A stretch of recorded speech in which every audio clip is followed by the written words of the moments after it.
আজকে আমি আপনাদের একটা জিনিস দেখাতে চাই, সেটা হচ্ছে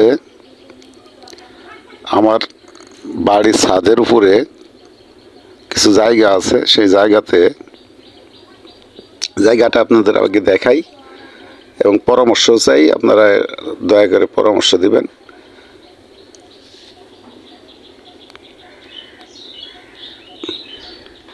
সেটা হচ্ছে ছাদের এই পাশটা দেখছেন, এই পাশটাই আমি ছাগলের খামার করতে যাচ্ছি, ছাগলের জন্য ঘর তুলতে যাচ্ছি। উন্নত জাতের কিছু ছাগল ক্রয় করব মনে করছি। এই পাশটাই ঘর করব। আর এই যে এই পাশটা দেখছেন, এই পাশটাই আমি কিছু শৌখিন মুরগি এবং শৌখিন কবুতর এবং পাখি এর জন্যে আমি এই যে